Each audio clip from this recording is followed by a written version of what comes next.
Hello and welcome back to Man v Film. It's time for the July watch pile. A month that was actually not too bad overall. There are some ups and downs, as there always is in these kinds of videos, and we're going to start it the usual way with the titles that joined my collection. So let's dive in. Recently, Radiance had a sale on, and there was a few Raro titles that I didn't have. So, first up, we have a Killer Cop. Then we have another one from Franco De Leo, Shoot First, Die Later, and another one by Fernando De Leo, Rulers of the City. Pretty much kind of round out all the Raro titles that's been released so far, except one. There is one I am missing. I forget the name of it. I think it's something to do with the She Beast or something like that, and it's just one that seems to have gone, and it's just standard editions available. And me being OCD centric, having that one that just looks different just sits odd with me. So I'm going to keep an eye out for that and hopefully get it at some point. I got the Descent Steelbook 4K. Terrific movie. Was really happy to add this to the collection. It's one I hadn't seen longest while, and it is so claustrophobic and disturbing. And that's before the horror kicks in. One that I also picked up was Exit 8. I had seen the game being played here and there. I was kind of curious how they were going to turn that into a movie of sorts. And you know what? Turned out to be pretty entertaining. Not particularly scary, but a real interesting watch. New from the Hammer Presents range is Murders on the Rue Morgue. I think I'm going to have to put a disclaimer in front of every review because the first thing that pops up is, that's not a Hammer's film.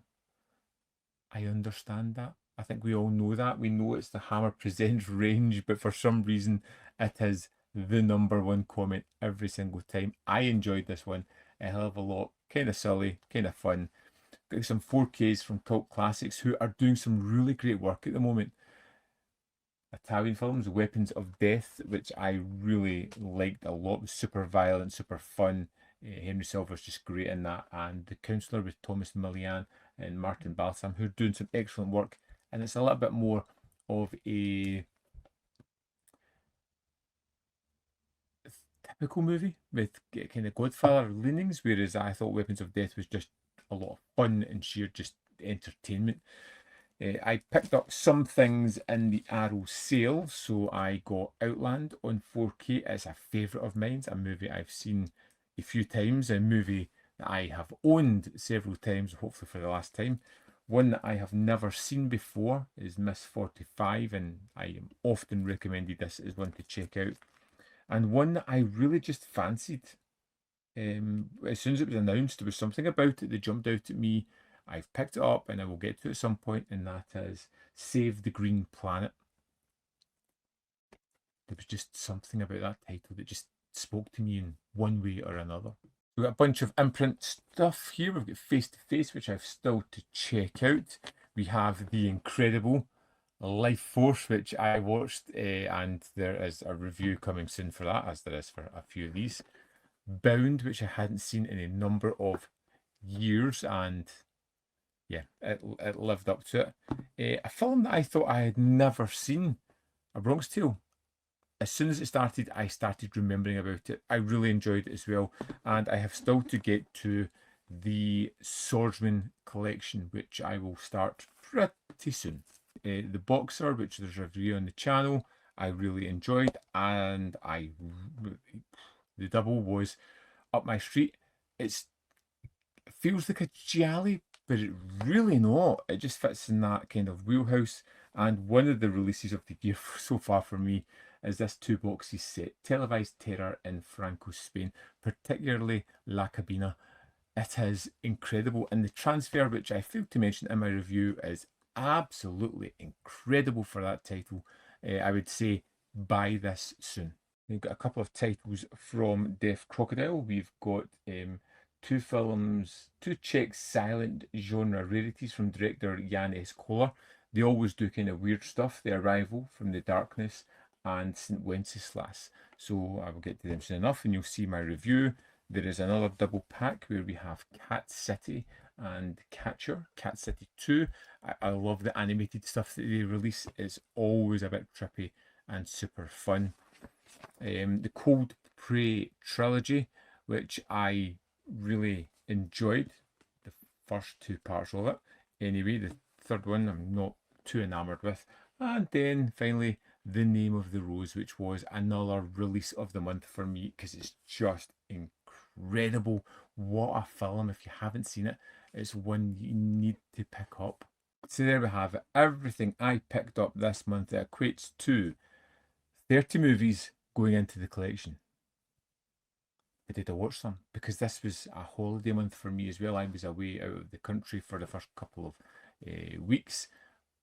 But we're going to dive in together and have a look at what I watched this month. So starting off with July, I was over in Canada for a few weeks, which is a lovely place. But when you're going somewhere, you're driving for hours at a time. Perfect, because I was watching movies on those journeys. So started off with Warm Water Under a Red Bridge, which was incredibly funny, so weird and strange. We've got Head Against the Wall, Le Contre Tête L'amour, which I absolutely adored. It's on the channel review for that. Then I opened a Giallo box set from Arrow that I'd been meaning to watch, and I watched Smile Before Death, which was kind of fun. I had this reoccurring music throughout it. It wasn't great. It was one of those ones that I was glad I watched, but nothing more than that. Mute Witness I picked up in an Arrow sale last year, and I remember fondly watching this one way back when it came out. I had the video of it. I really enjoyed it. Putting it on, it had this incredible first half hour, which had this brilliant chase sequence and just built up, and then lost it with this ridiculously over-bloated and silly last hour of the movie. Disappointed with that overall. Jean Lapercelle, which from Radiance came in 2 films, and I watched them a day apart because they were lengthy, almost 3 hours each of them, and I loved both of them. They count it as a one movie. Terrific, great storytelling, not focusing so much on the big sequences in her life, but more in the conversations and the battles within those. I really enjoyed it. The Third Eye from the Gothica Fantastical set from Arrow was really fun, very playful. I liked that one a lot. The Witch was an absolute blast. One of my favourites from that set. Again, full reviews coming for these. Terrific. And the Blancheville Monster, again from that set, was one of the most predictable ones. You just knew where it was going to go and what was happening. It didn't offer too much. The Killer Reserved 9 Seats was a great giallo. Take a bunch of people, put them in a location and start killing them off one by one. And I really kind of enjoyed that. And Lady Morgan's Vengeance rounded up the Gothic Fantastical set. And I really liked that one a lot. Went places I did not expect. I thought I knew where it was going, and I had some real surprises, and that ending was incredible. And then just on a whim decided to start the volume 2 set of Showscope and watched 36 Chamber of Shaolin, which was incredible. I love this film. Yes, it's mostly training, but I love that in the movies. So I was absolutely having a blast with this. So much so that I immediately went on to return to the 36 Chamber, which wasn't a patch on the original, but was still a decent enough watch. The Weapon, the Hour, the Motive was a strange little giallo. I'm not sure it entirely fits in there. Nice little twist and turning story. It was good. As I flew back from Canada and it was a night flight, I can't sleep in those type of things, so I was just watching movies. I watched The Conjuring, which is exactly what you expect from that kind of series. More of the same, nothing new here. It was fine. And then as I slowly went into the wee hours and was struggling to kind of stay awake or have any lucidity, I watched Tag and Game Night, 2 comedies that I kind of enjoy that are completely ineffectual in any way, shape or form. When I returned, I watched Exit 8 and Cold Prey. and I loved both of those. They were really interesting films. None of them outstanding, but just as comfort watches. Coming back after a long haul fight, it was just interesting. And I instantly went on and watched Cold Prey 2, which I enjoyed, and Cold Prey 3, which wasn't as good. Weapons of Death, we've talked about. The Descent, we've talked about. Once a Thief was really fun to go back to that world because it's a more comedic, fun type of John Woo movie where it's not so much about the heroic bloodshed, although that violent aspect can really eke into it. And when it does have those action set pieces, it's really fun and engaging, but the characters are terrific. Raise the Titanic was a lot of fun. I had kind of heard not great things about that one, but I liked the idea of the story. A little bit convoluted, yes, but just some great moments throughout it. Rebel Ridge was one on Netflix I hadn't seen, and just thought I'd throw it on my night. We had a family movie night. That was the one we watched, and yep, good. Murders in the Rue Morgue, we spoke about. I enjoyed that. The Odyssey. I would like to see it again. I think I preferred it far more than Oppenheimer. It was fun and engaging. Again, I would like a revisit of it. Not incredible, but really solid. Framed was a Joe Don Baker film that I really loved and is an absolute wonderful double feature pairing with the outfit as well. The Counsellor or Counselor at Crime was that Thomas Millian 4K that I watched, which I really enjoyed. Escape to Athena, the turkey of the month. This thing had everything going for it. An incredible cast, a plot that seems like a slam dunk, easy one to nail, and this film was all over the place. It had this tonal issue throughout it. It didn't know what it wanted to be. It had some wacky performances, and it just shows you how out of hand a film can get. It should have been better than that, and it was just, yeah. And it takes a lot for me to really actively hate a film. Escape to Athena got there pretty quickly. The Pornographers, which was another Radiance 4K, I enjoyed that one. I felt it a little bit colder than some of the director's other films, and it's one that I may go back to again just to reconfirm my thoughts on that. Prison on Fire was great. Ringo Lam, Chow Yun Fat in prison. Yeah, you know what you're getting. The Double, which I mentioned, was a terrific film from Radiance. The Boxer was really solid. Prison on Fire 2 was good, not great. It tries to do something a little bit different from the first one, but still stay close enough to it, and I just don't think it landed a lot of the time. In the Name of the Rose, I spoke about. I absolutely adore that film. It is terrific. And then Life Force.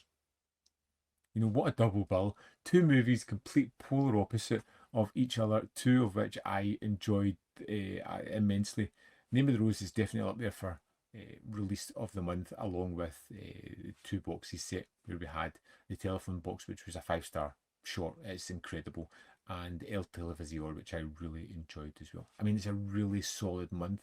And considering I was out the country for much of the first 10, 12 days, I managed to watch a lot of films. So although I added 30 to the collection and started the month at 350 in the watch pile, I watched 33, so I brought it down by 3 to 347. So I feel as if it was a win. And so many films that I watched were just absolute terrific. Now, as well, films that are coming out this month, I've already spoke about some of them because I got the two boxes set, and I have the Hourglass Sanatorium, which just arrived actually, along with Vampire's Kiss. So let's see what else there is. Once a Thief, the Arrow release is out on that. Vampire's Kiss and In the Name of the Rose, which I've covered. I'm waiting on Dead Man's Shoes coming in, and I will cover it as soon as it arrives. Because I love that film as well. The Card Player from Shameless has arrived. I watched that yesterday. I really kind of enjoyed it. It's full of early 2000s issues, problems in filmmaking in general at that time, but the storyline's quite interesting. Let's see what there is coming out. So we've got the Hotspot 4K coming out from Radiance, along with The Woman 10 Women in Black, which in The Magnificent Cuckold. I will get the Radiance releases. Zulu Dawn I might pick up. Not confirmed on that as yet. We've got the next Chasm release. I covered Taxidermia, which I thought was terrific. The Last Circus is their next release. And two minds about that one. We shall see. Then we've got a bunch of those French indicator titles, which, to be honest, I don't know if I've got patience for. So I'll probably give them a miss. We've got History du Cinema, which I think is going to be a bit of a long slog. It might not be an immediate review on that one. I'll need to delve into it and really soak it up. Reap the Whirlwind, 4 films by Angela Mao. I will absolutely be getting that. Whoever slew Auntie Roo sounds interesting, and I have liked what Hammer have been doing. Django Shoots First I will pick up at some point, because I really kind of like the Italian films that Cult Classics are doing. Enjoyable. And is there anything else? The Abominable Snowman on 4K. Yeah, that's another big box set. In fact, I think X the Unknown came out at the start of the month. I haven't picked that up as yet, and I probably will at some point when the finances are a bit better. But yeah, the big box editions are incredible. Something to really soak into, and I will get to that. World Noir Volume 5. Hell yes. Can't wait to get my hands on that. Break the Circle in 4K, another Hammer movie I'm not aware of, possibly. The Peter Sellers collection, I'm really kind of curious about that, because I do like him and I do like some of those movies, so I am curious. I may pick it up. And then I think that is it. There's re-releases of The Toxic Avenger as well, and a 4K of 30 Days of Night.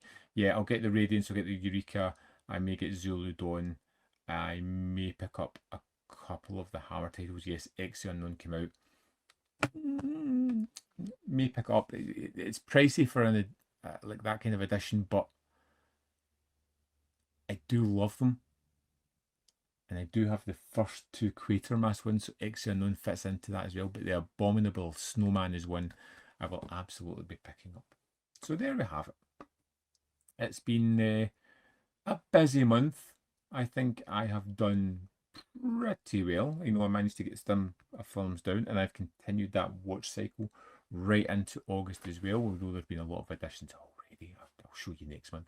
But yeah, I've been enjoying these films, and I feel like I kind of not too bad. When you look at where I was at the start of the year, where I think I was at 345, I've not really added much to it, and I'm hoping to take more off this month. So I guess we'll see.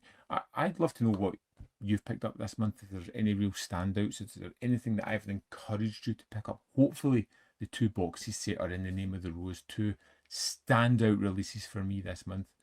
I'd love to know your thoughts on any of the films I've talked about, or anything you're picking up, or any deals, or anything you're looking forward to being released. So let me know in the comment box below. As always, there is more content up here. You can see more of my stuff. In the description box below are links to Patreon, membership program, and manvfilm.com, always in which you can support me. Thanks for watching. See you next time.